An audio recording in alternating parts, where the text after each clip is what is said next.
tragedy in the South Jersey skies. Two helicopters collide mid-air, killing one pilot and badly injuring the other. The crash happened less than 3 miles from the Hammonton Municipal Airport. Good evening to you all. I'm Nikki DeMentry. Let's get more to this top story. The helicopters collided in flight around 11:30 this morning. You could see some of the crash debris site here. Local and federal investigators have been at that crash site ever since, trying to piece together how all of this even happened.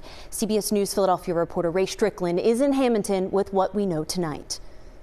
Behind me and off into the distance, you can see the two lights there is where those two helicopters went down after that mid-air collision. This is in the area of Basson Road near Route 206. What you're seeing now is cell phone video that shows one of the aircraft spinning out of control just before noon. Both of the helicopters, which were operated by a single pilot, crash landed with one of them going down in flames, according to first responders. Many questions still remain about how this happened. The NTSB is now taking over the investigation. The federal agency will now be tasked with combing through all of the evidence, including but not limited to learning more about their flight paths, listening to recordings, and also inspecting aircraft maintenance records. Now, where we are is not too far from a residential area. The choppers came close to crashing into some of the homes here. That scared an 8-year-old boy who lives a few hundred feet away from the crash site.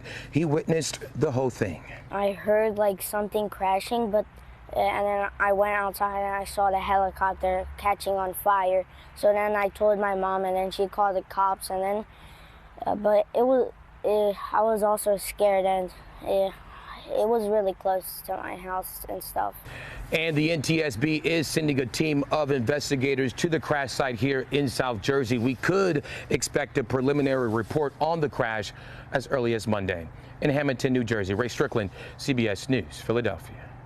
And you heard Ray just talk about those aircrafts going down right next to a neighborhood. That's when we're turning to her, Eva Anderson, right now. She's live also in Hammonton. She spoke with one of those neighbors who was one of the first people at the scene.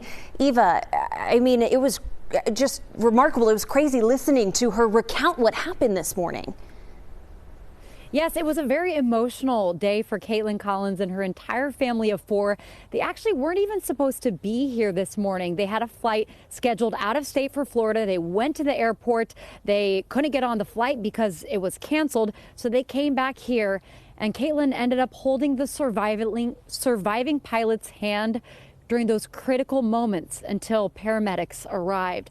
Again, she said it was an extremely emotional experience, and it was very close to their home. You're taking a look at the scene right now. We're in the family's backyard, and about 200 yards behind their home is where the crash happened. The family says one of the helicopters actually landed on their son's dirt bike track. That's how close it was. And not long after they got home, they heard a sound they say they'll never forget. I just heard this like wub, wub, wub, wub, wub, wub, wub, wub, wub, and I knew it was close. You know, you can feel it. You feel that tension. You feel, and you're like, what is happening? And I just heard a loud bang. We saw a red helicopter on its side, and there was a man in there, and he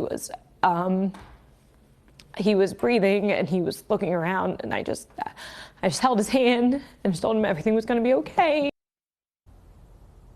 Now, Caitlyn did stay with the pilot until paramedics arrived. She also said that a neighbor who was an off-duty police officer also ran in to help. He was there on the scene. We'll be speaking with him later and have more from him tonight at 11. For now, reporting live in Hammonton, Eva Anderson, CBS News, Philadelphia. Eva, Nikki? Our hearts are certainly with both of those pilots' families and the community tonight. Thank you so much. All right, we're going to continue to follow this breaking story out of Atlantic County. When you're not on TV, you can always find the latest developments at cbsphiladelphia.com.